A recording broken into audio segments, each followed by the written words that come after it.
record on this computer. Okay, there we go. Okay, welcome to the last class.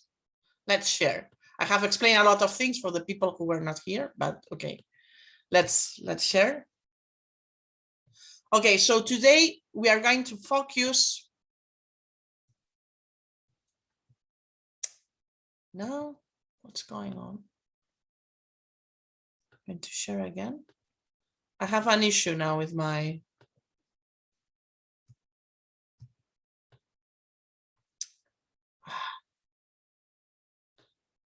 Wait, I was too quick, I think. Share. Okay. I don't know what happens. What do you see? Nothing, no? We saw your first slide, but now we don't see anything. Okay. We were seeing the first slide, yeah. It seems that it doesn't let me. Let me do something. For some reason today. Okay, 1 second. Okay, let me open this. Let me do first share. I mean, there is a micro problem sometimes with Zoom, with PDF. I mean, sometimes, not always. Like it wouldn't let you go up and down. Okay, now you see my screen. Yes, all of it. All of it. Okay. Now, yeah, sometimes it doesn't. Well, I don't know. Now we are there. So let me recall the last thing I explained in last class. We were talking about periodic orbits, and I took as motivating example the restricted three-body problem. Okay. So remember that we have three bodies, and we have a special configuration in which we are assuming that this movement happens in a plane, and we are assuming that the movement of the primary and secondary are happening in ellipses. Okay, so then what we say is that the two bodies move independently following Kepler's law for the two-body problem.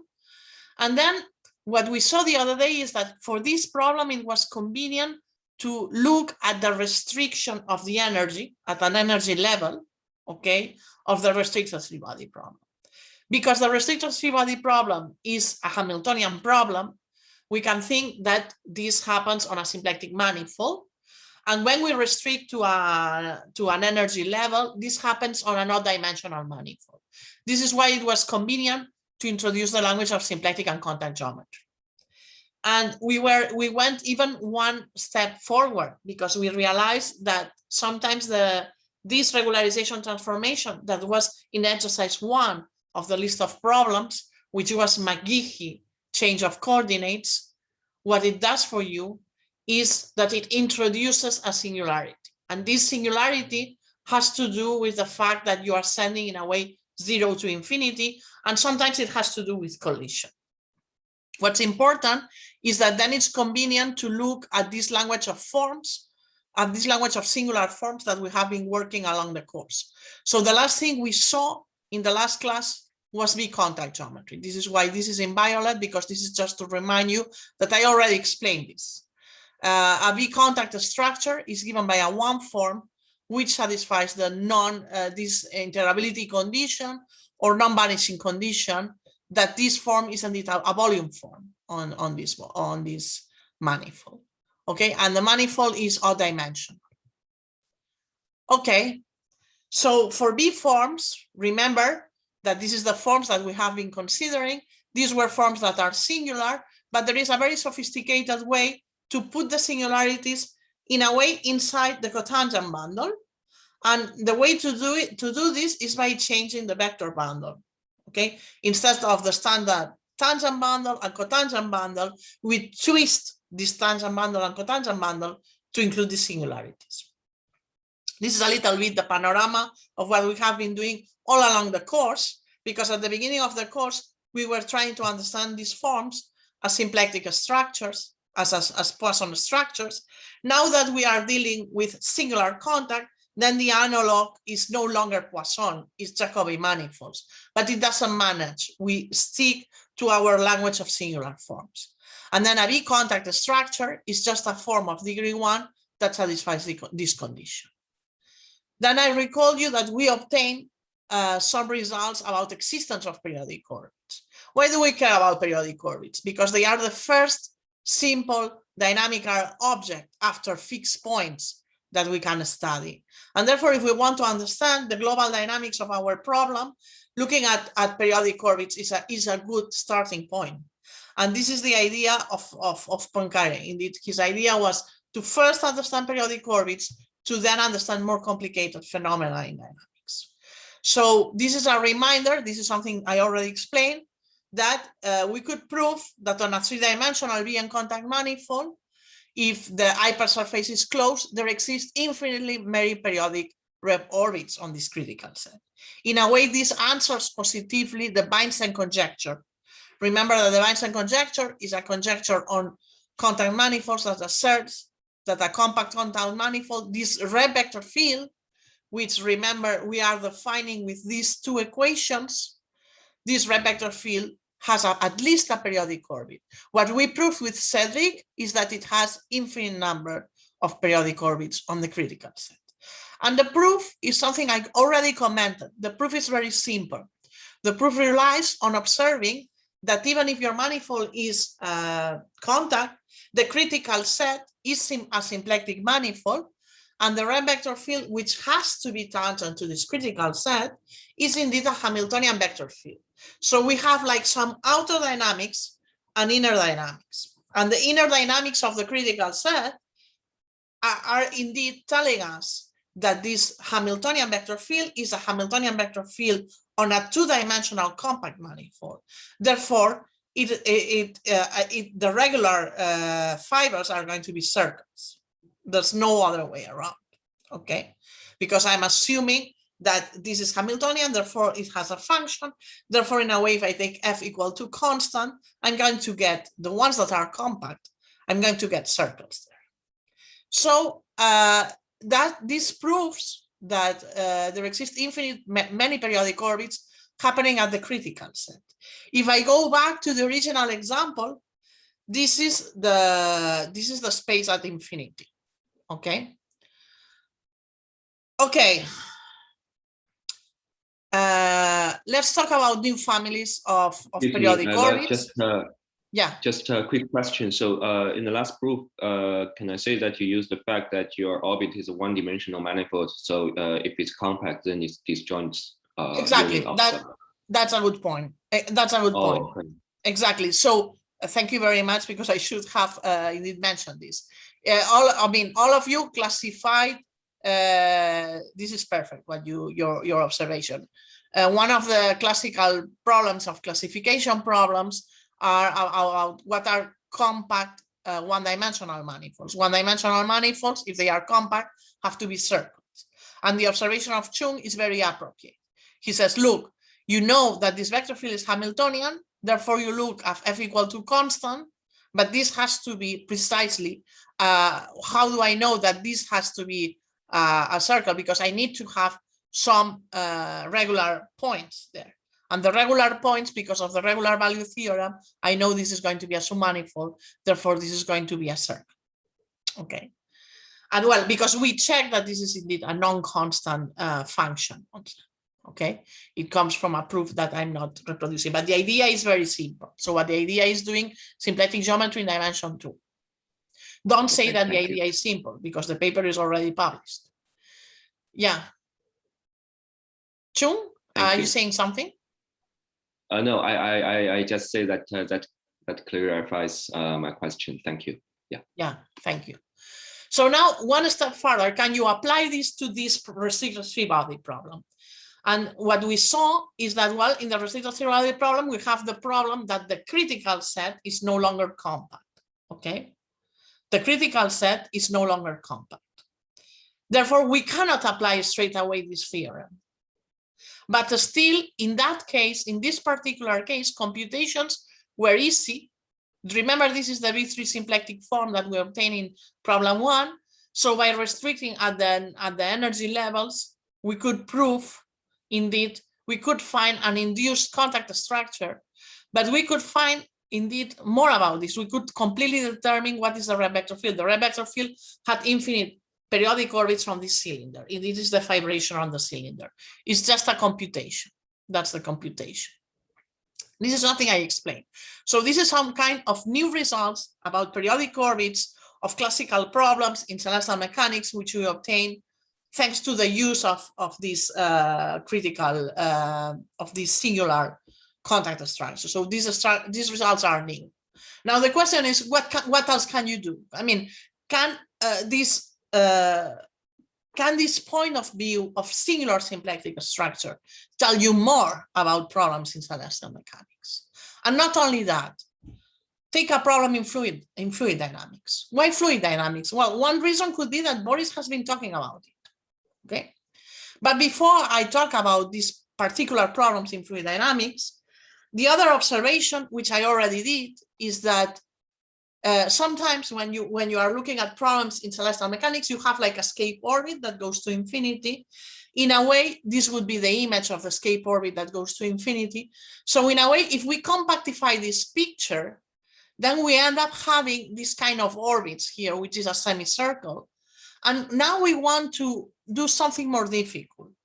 Now that we already proved the Weinstein conjecture in dimension 3 for smooth orbits, because we know that if the critical set is compact, then there have to be infinite number of them on the critical set. Now let's try to go one step further and understand if I can have this kind of singular orbits.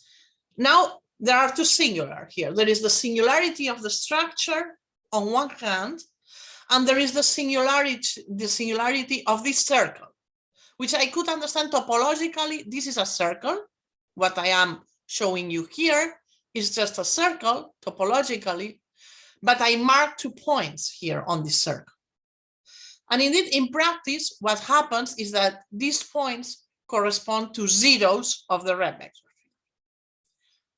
field. Well, if I say zeros of the Reeb vector field to a classical person in contact geometry, this person is going to tell me, you are crazy, because the Reeb vector field can never have zeros. But attention, we are considering forms that can be singular, because the forms can be singular in a way that locally I may have that the contact one form is dz over z plus x dy, for instance. In that case, the Reeb vector field can be z partial z. And this means that the Reeb vector field can be singular, okay? So this makes us understand that we may have singularities of the orbits of the Reeb vector field. And now the singular Weinstein conjecture is, can you prove existence of these orbits? And existence of these orbits in dimension 3 would correspond to the Reeb vector field having fixed points or vanishing at certain points on the critical hypersurface. But if I think about problems in celestial mechanics, I may also be interested in taking points that start on this critical set, because this can be infinity and never come back. These are escape orbits. Can I try to fish both escape and singular orbits? How can I do this? Well, one approach to this problem would be the classical variation of the problem. It turns out that this is not convenient, or this is extremely difficult at this point, because we still don't have enough techniques to understand if this is going to work. And by the way, this is something I didn't explain in this course. How do you identify periodic orbits with critical points of what is called the action functional? But today I think it's not a good idea that I introduce this. I'd rather just try to give you another example. So now I'm going to try to motivate these escape orbits. I have already the motivation from these satellites that go to infinity and never go back, but now I want to understand the analog in fluid dynamics. So for that, I need to explain things. What I'm explaining now, the people who have been attending the course of Boris Kessin already know this. Well, that's good, okay? But if you didn't attend the course of Boris discussing, never mind. I'm going to tell you what it is. I'm going to consider what is called classical Euler equations. Euler is this person here. And classical Euler equations, what they tell us is how a point moves. Okay, if I have a little plastic duck, now I don't have here, and I put it on the water, how this plastic duck is going to move. So it tells us about the path or the trajectory of a point which is inside a fluid. It tells us the trajectory in fluid dynamics whenever I don't have viscosity. So I'm assuming that my liquid is not viscous. If there is some viscosity, I will have some extra terms, and these extra terms will make these equations much more difficult in a way, and they are no longer called Euler equations. They are called Navier-Stokes. Okay. So, by the way, I'm also assuming that the fluid flow is incompressible. Incompressible, incompressible, the word tells us all. It means that we cannot compress, but from a mathematical point of view, the incompressibility condition is given by these second equations. The divergence of the vector field equals to 0. In other words, the flow of this vector field is going to preserve the volume. Okay, so we have these equations here, and these are the classical equations on R3, and this is the standard notation on R3 of the course on physics that probably you saw these equations in your life before. So these are the standard equations on R3, where nabla stands for the gradient here, and this dot stands for the scalar product. Now, and these are the classical equations on R3. An interesting observation is that these equations on R3 are the same as these equations. Sorry, this second equation, there is a typo. This is the divergence of x equal to 0. But this second equation is the same equation written in a different way. It has a connection, okay? It has a connection one form, okay? And in order to have a connection one form, I need to have a metric. And it turns out that if I don't say anything about R3, we all understand that the metric is a standard one, right? The metric is the what we call the Euclidean metric, the standard metric on R3. But we may change this metric on R3. And it turns out that if I take a different metric, the equations can be written the same way, where nabla x is just the connection associated to this metric, okay? So here, let's say the notation in which I write this is the same. This is the divergence, and the divergence is still well defined in this Riemannian context. Then what I'm going to do, well, one important thing is that here, I didn't say you have these equations. What is the relation between the vector field x and the fluid path? The vector field, well, the fluid path integrates this vector field. Therefore, this vector field, the physical meaning is that it's the velocity field of the fluid. And I can think that it's a vector field that is non-autonomous, okay?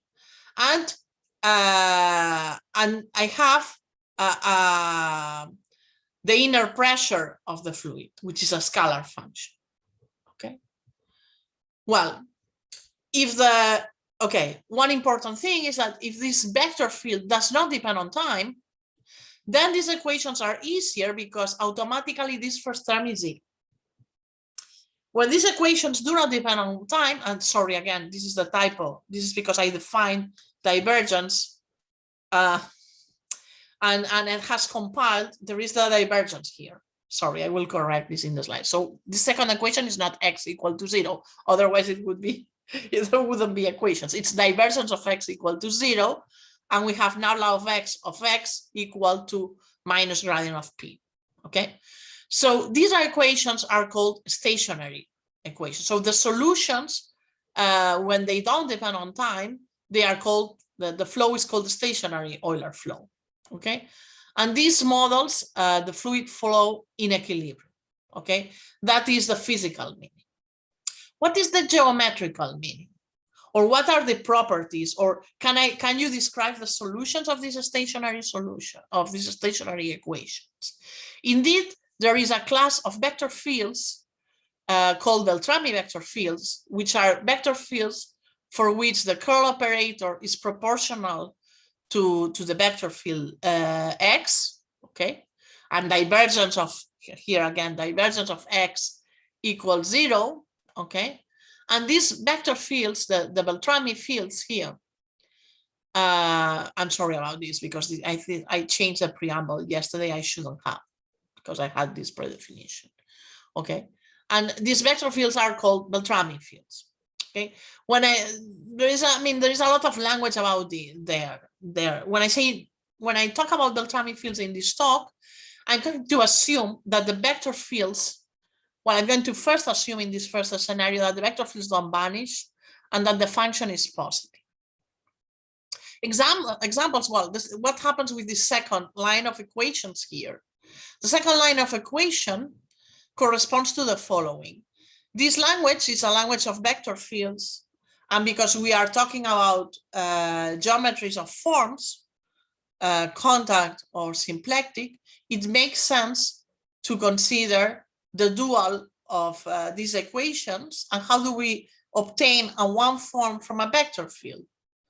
We have a metric, okay? So we may contract the metric with the vector field to obtain a one form, okay? And this one form, well, this is a iota, by the way, another typo. And this one form, when I dualize these equations, they read as follows. And what is the difference between these equations and these equations? It's a matter of taste, that sometimes we prefer to look at equations as vector calculus equations, which are these correspond to vector calculus, divergence equal to 0, and the dual of the divergence equal to 0 is just saying that a one form is closed. That's the difference, okay? So as I said here, alpha is the one form given by contraction, and then we take the contraction of x with the differential of alpha, and we can check that this equation here, when we dualize, we get this other equation where this b is a function which is called the Bernoulli function, which is given in terms of the pressure and the metric of the vector field. Examples of these Beltrami vector fields, which are famous, are Hopf fields on S3 and ABC fields. ABC fields are famous whenever we consider perturbation theory, okay? And they are famous examples. And Hopf fields, well, we saw them the other day. Hopf fields are given by the Hopf fibration, okay, and the Reeb flow is transverse to this Hopf fibration. In the Reeb vector field, that's the exercise I left to do this computation. This is an exercise I left the other day to do this computation in these complex coordinates. Then you get a linear vector field. And its flow, okay, in a way we can think that it gives you this Hopf fibration. And as the meme tells us, it's all about Hopf fibration and has always been, because therefore we have here an example of vector field which is at the same time the Reeb vector field of this one form, but we are saying that this Reeb vector field is also a Beltrami vector field because it's an example. These vector fields here, they are written not in complex coordinates, they are written in the standard language of canonical coordinates, and they are Beltrami fields on S3. So we have a vector field that it's at the same time Beltrami vector field and Reeb vector field. Is this a coincidence or this is a theory? Is it true that any Reeb vector field can be a Beltrami vector field? Well, if you think about this, this is like transforming the problem on the restricted free body problem, okay, to this problem of restricted free body problem that we had, okay, into a problem in fluid dynamics and these Euler equations. This could be a fantastic and interesting phenomena Indeed, this is true. Okay, well, here you had a more beautiful picture of the Hopf fibration, but let me explain you that there is a magic mirror. Okay, a magic mirror. This is the magic mirror. And on one side of the magic mirror, here we have on one side John Ednar, and here we have Robert Greist. Okay, and this mirror, it's not that it transforms John Ednar in Robert Greist. I'm not going to make any comment about this, but it transforms a problem in fluid dynamics in a problem in contact geometry. And the key observation, and this is fantastic because this tells us that everything we are doing with these Beltrami fields, and we are doing things in fluid dynamics, these are solutions to the trajectories of a point of a fluid path. This has some meaning in geometry, and that's a very deep idea. It's a deep idea, but the proof is very simple.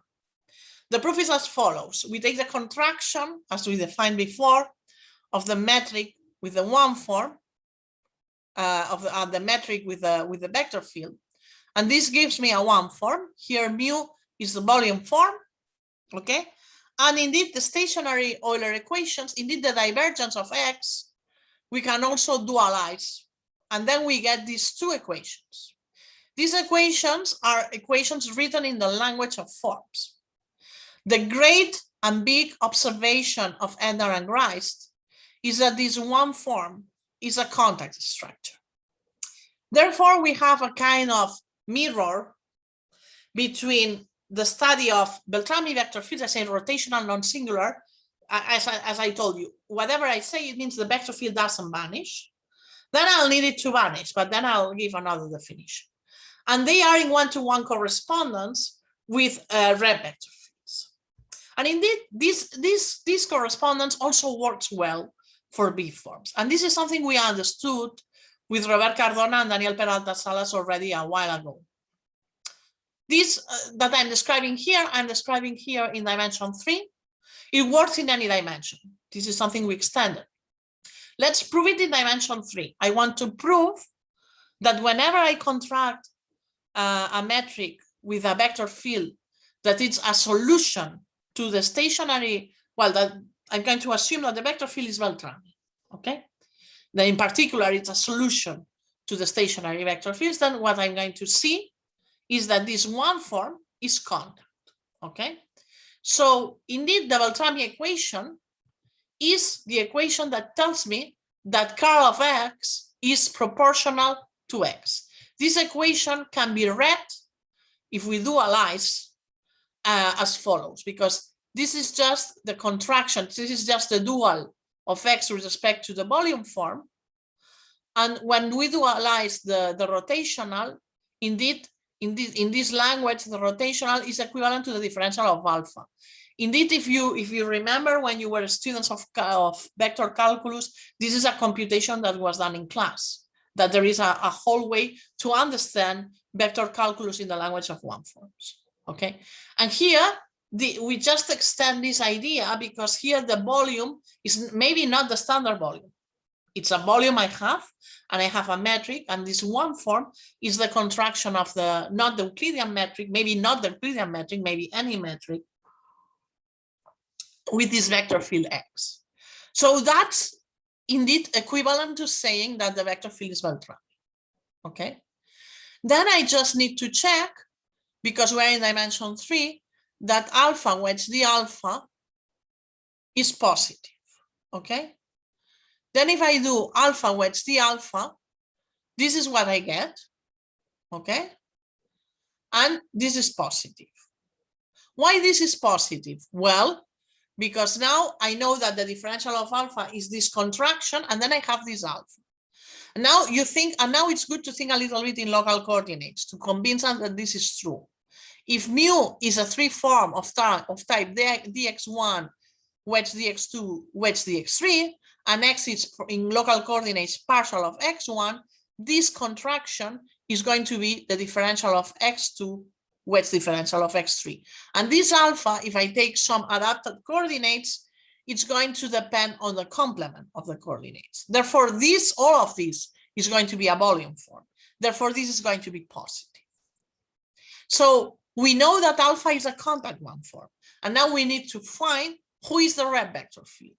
For that, we observe that when we contract X with the differential of alpha, because the differential of alpha is a multiple of, well, here I should multiply this by F, okay?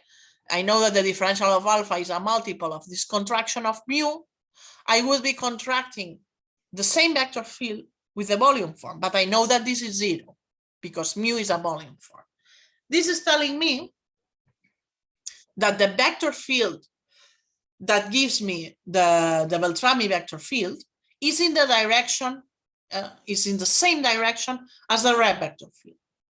How can I find which one is the Reeb vector field? Well, by definition, I know that the Reeb vector field with respect to this alpha, alpha is just the contraction of the metric with X.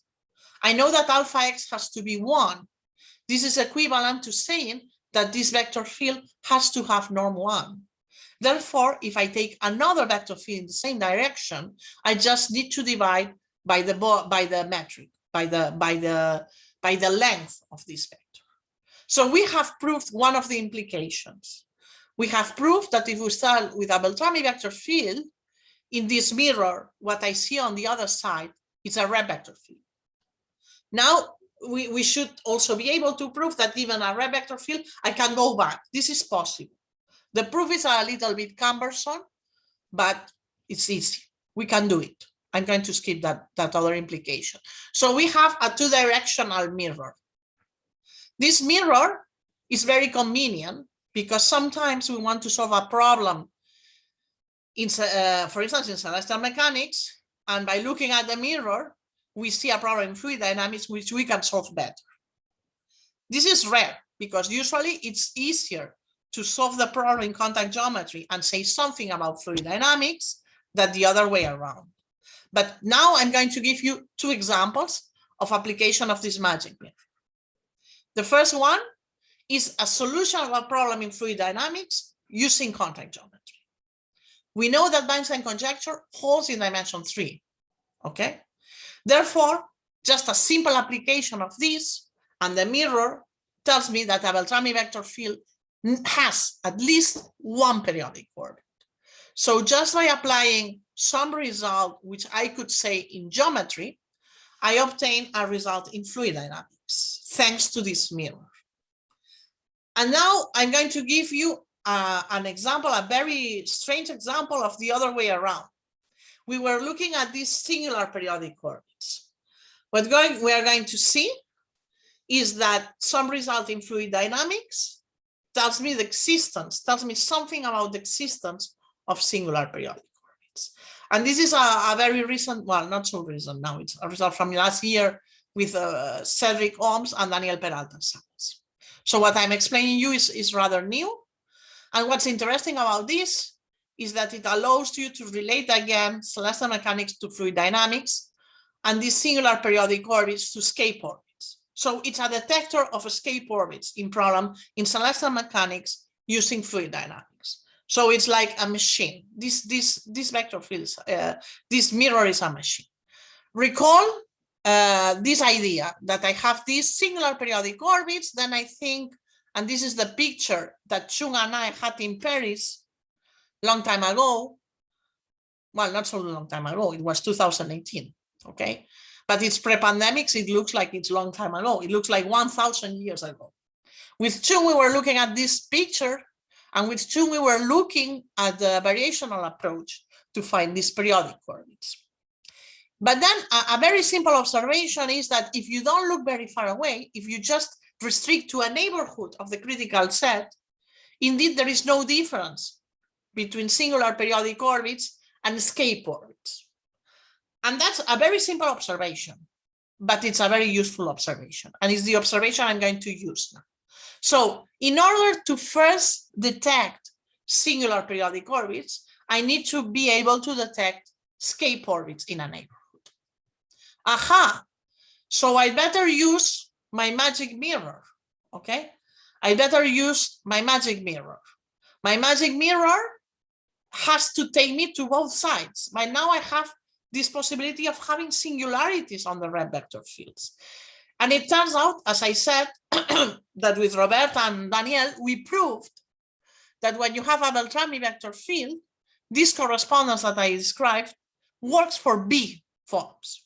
Okay, so when we get, when we consider, and this works like we consider Euler equations and assume I have a kind of boundary of my, I have like water inside inside a swimming pool, and I'm very close to the wall of the swimming pool.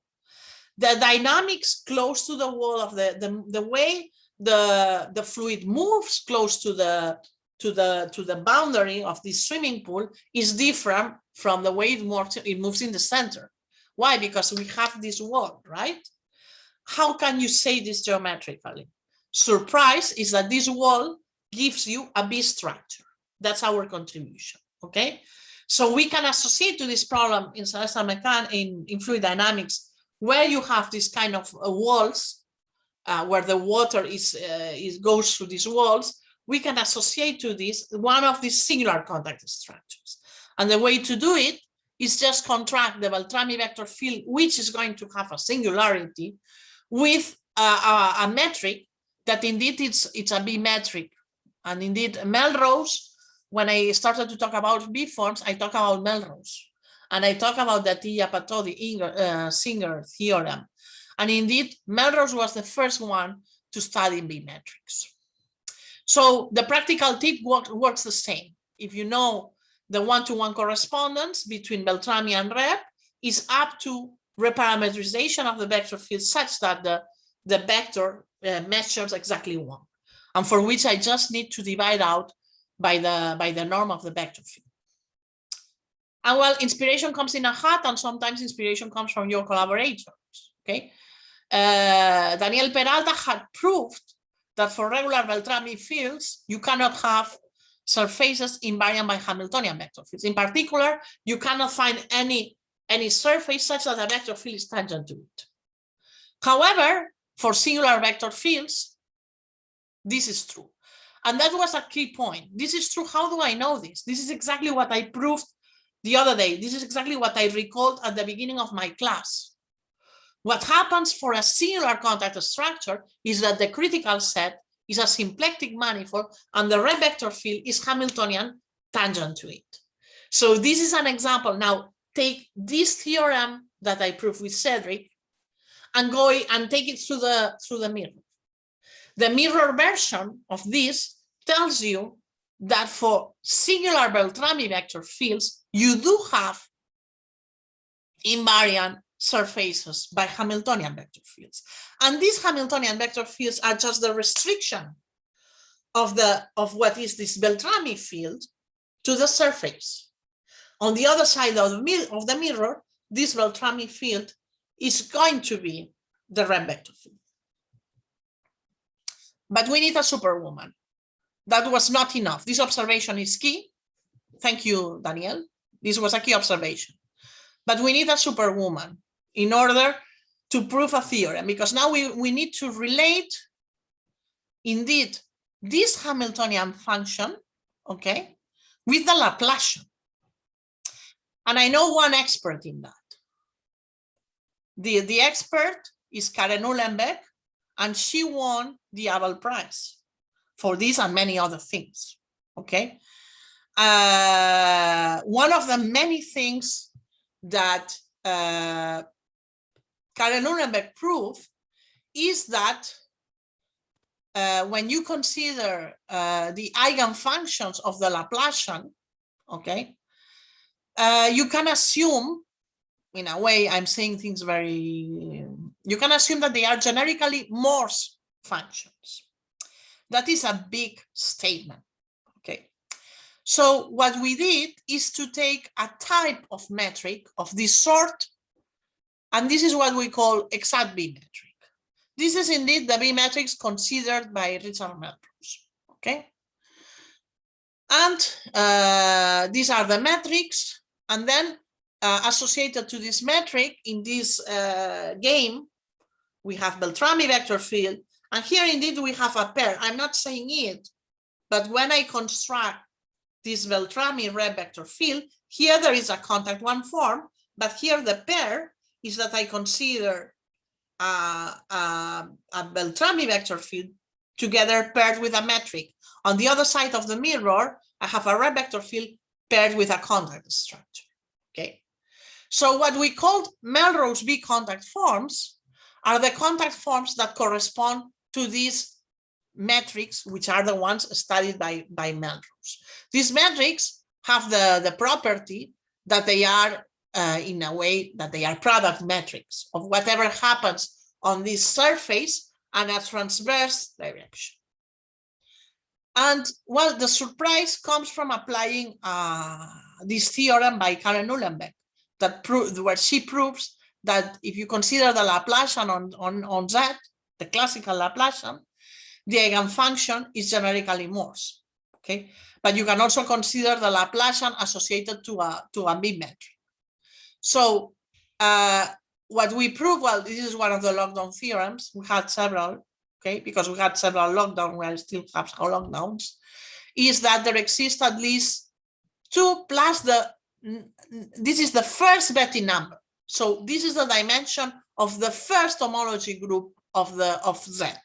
So the topology has a strong influence on the number of escape orbits that you have, the topology of the critical set. This is what this theorem is telling you. There exists at least 2 plus the first Betti number of Z escape orbits for Reeb vector fields whenever you consider what we call Melrose B contact forms. And this is generic. So generically, if you consider a Melrose B forms, you are going to have this number of escape orbits. How do you prove this? Well, indeed, the Beltrami equation is telling you just that the Hamiltonian function that you are considering associated, we know that the critical set on the contact part is a symplectic manifold, and we know that tangent to it, we have a Hamiltonian vector field. Beltrami equation is just telling you that this function, that is a Hamiltonian function, is an eigenfunction of the Laplacian on Z. Okay, and then we can apply the whole theory of Karen Uhlenbeck on these eigenfunctions. In particular, she proved that they are generically Morse.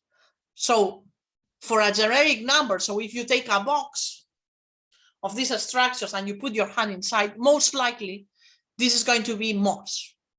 The fact that it's Morse guarantees that we can say that this is the number of zeros that this vector field has. Okay, that's exactly the proof. It's a very simple proof by using this result of Karen Uhlenbeck. This gives rise to a whole garden of singular orbits, because as I said, I can now consider maybe the critical set has different connected components. We saw examples of this in the class, like the torus of Pablo, and we want to connect these different connected components. Okay, so here we have examples. These would be examples of such, and there is still another example in which the orbit maybe it's not doesn't come back to one of the orbits, but stays spiraling along very close, okay, to Z, to a submanifold Z. This third case is very interesting because it appears a lot in problems in celestial mechanics. Indeed, Sydney-Koff observed that we have such a behavior.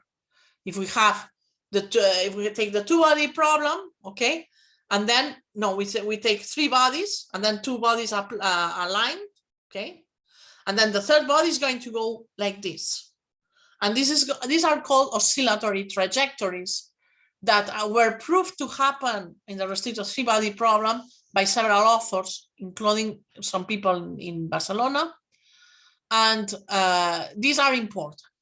Okay, so what we proved, indeed, this is the oscillatory motions, and this is the example of Sydney-Koff, okay, in which we have these 3 masses, same distance, then the third mass is going to oscillate. Okay, this is the Sydney-Koff example construction. This is not a singular periodic orbit, but we call it generalized. So in particular, this is more general than periodic orbit and contains examples that are important in celestial mechanics. What we prove with Cedric and Daniel is that we can prove existence of these singular periodic orbits, or at least 4 escape orbits. And in some particular cases, we can prove existence, indeed, of these singular periodic orbits. We could do this if essentially we could say if the system is symmetric enough. More concretely, if I have a metric which is the closest, what would be b-Euclidean metric, okay, and then I assume that I have that the b-Beltrami vector field, I assume that preserves the contact structure. That's a strong assumption, that it preserves it, the flow, the complete flow. It's not that it's a local asymmetry, but global symmetry. Indeed, this is in a way, if you are talking about the compact case, this is indeed telling you that what you are considering is a 3 torus. If you have if the 2 manifold is a 2 torus, then you are considering a 3 torus. And indeed, at the end of the day, the example you are considering has to be of this type or equivalent to this type. And if you think about this, this is like the ABC flow when A is equal to 0, but with this kind of singularity.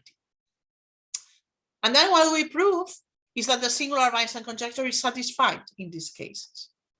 So again, the argument, in these cases, the argument is using strongly the identification between escape orbits and fixed points for action. So the kind of arguments are ad hoc, are some of them, as we saw, comes from the theory of eigenfunctions, and some of them are just simple down-to-earth proofs. This is something we did. And now we want to apply these ideas to the restricted free-body problem. And we have a problem. This is a picture of something that is very common in mathematics. You prove a theorem and you feel, in a way, empowered by this theorem. You feel indestructible. Nobody is going to distract you because you prove that theorem. You feel so powerful. You feel like Superman, okay? But then you look yourself again in the mirror and you are no longer Superman.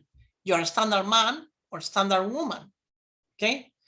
So what is this comic telling us? This comic is telling us that this beautiful idea works well, but not always. It works well when the metric is of this type.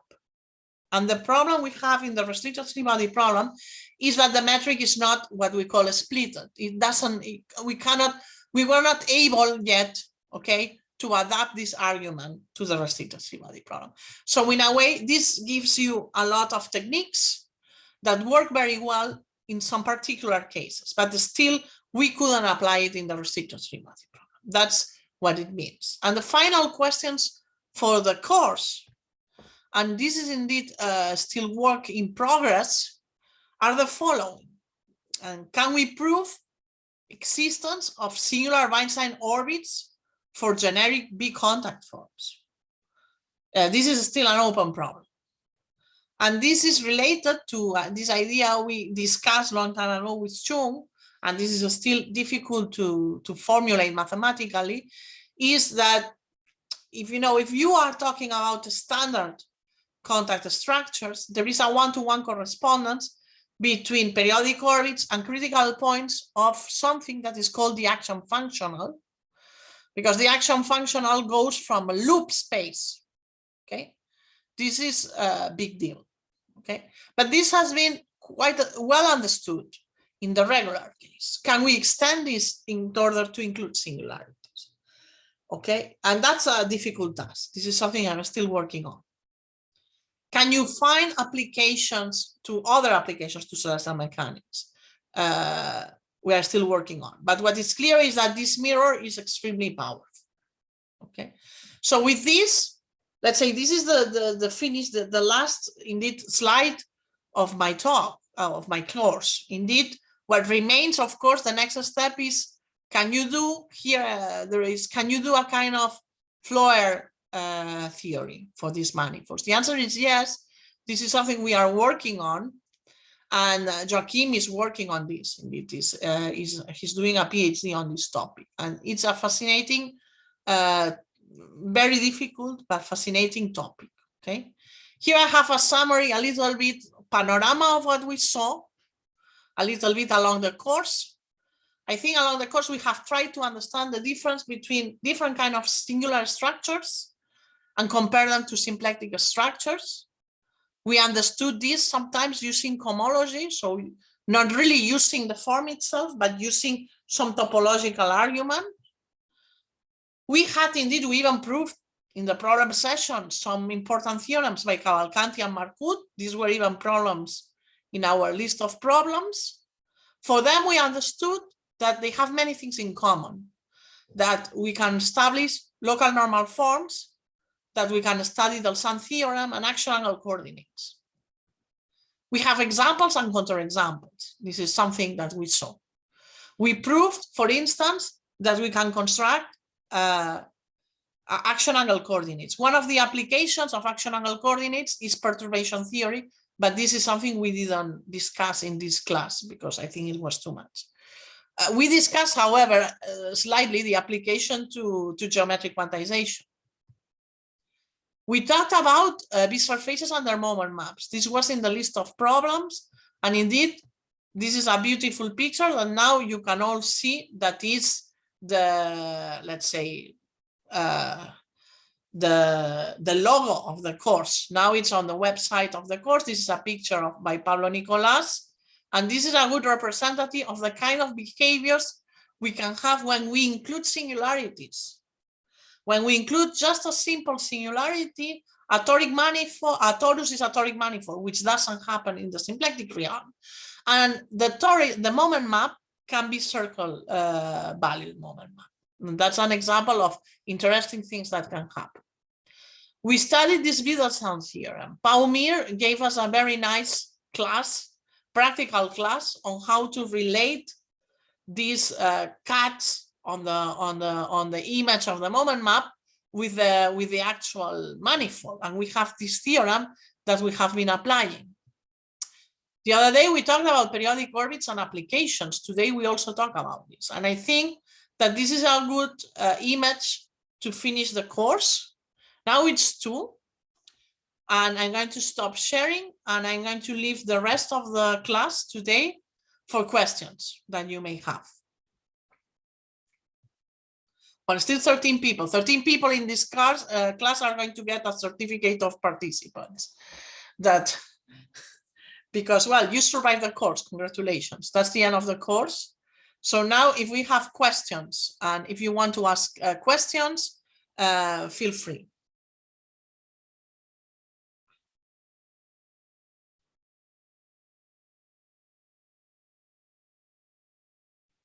I'm going to stop recording.